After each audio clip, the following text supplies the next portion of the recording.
국진당 대선 후보 경선에 뛰어든 인간들이 연일 반 이재명 빅텐트 구상을 부각하고 나서면서 국민들에게 큰 비판을 받고 있습니다. 네, 오늘도 국진 인간들은 연정 가능성까지 언급하며 빅텐트 구축의 필요성을 역설했는데, 네, 어떻게든 이재명 대표 한번 이겨보겠다고 어중이 떠중이들을 다 긁어 모으고 있는 국진당인데요.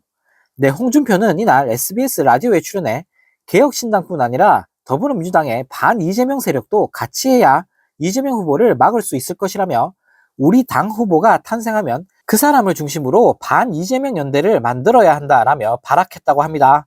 네, 홍준표는 전날에도 국짐 경선에서 승리한 분이 보수와 중도를 아우르는 빅텐트를 만들어야 이재명 정권을 막을 수 있을 것이라며 개소리를 날렸는데요. 네, 그러면서 빅텐트 대상으로는 무소속 대선 도전 가능성이 거론되는 한덕수와 개혁신당 이준석, 무소속 출마 여지를 두고 있는 유승민뿐만 아니라 이낙연까지 연대 대상으로 거론되면서 국민들에게 조롱을 당하고 있습니다. 네, 또 국진당 김문수 역시 이재명 후보를 이기기 위해 어떤 경우든 힘을 합쳐야 한다고 생각한다라며 발악했다고 합니다. 네, 김문수는 오늘 기자들과 만나 반 이재명 빅텐트가 필요하다고 보느냐라는 취지의 질문에 그렇게 해야 한다며 이같이 말했는데요. 네, 김문수 역시 반명 빅텐트 의지를 강조하며 이준석 개혁신당 의원은 물론 유승민, 이낙연 등과의 연대 가능성을 밝힌 건데요. 네, 이재명 한번 이겨보겠다고 발악하고 있는 인간들을 보고 있으니 참 기가 찰 따름입니다. 네, 또 다른 소식입니다. 대선 출마 선언 뒤 연일 정신 나간 극우 발언을 이어가고 있는 나경원이 국민의힘 후보가 대통령이 되면 북한이 지령을 내려 퇴진운동을 부추길 것이라는 개소리를 날리며 심각한 망상 증상을 선보였습니다.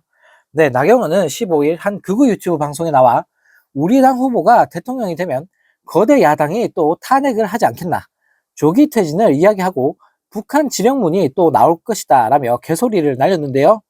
네, 그러면서 퇴진이 추모다, 토착 왜구 같은 문구와 용어는 북한의 지령에 따라 확산된 것이라며 근거 없는 주장을 퍼부었다고 합니다.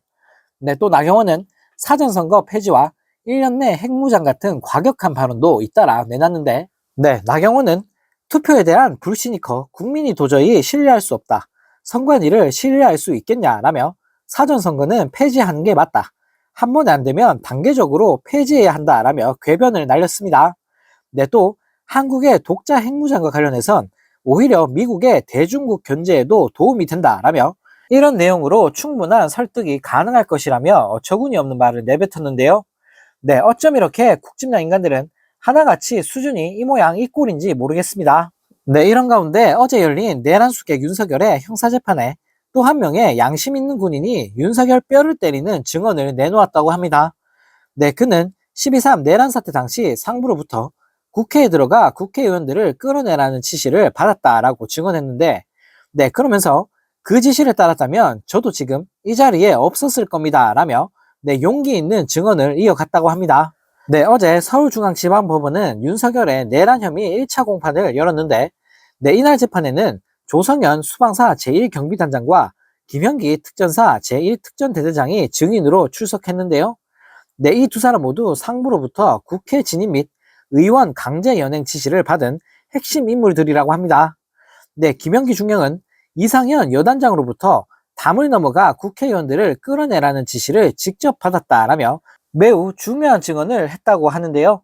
네, 하지만 그는 지시를 따르지 않았다고 밝혔는데, 네, 12월 4일 오전 0시 30분경 국회 정문에 도착한 순간 뭔가 이상함을 느꼈다고 합니다.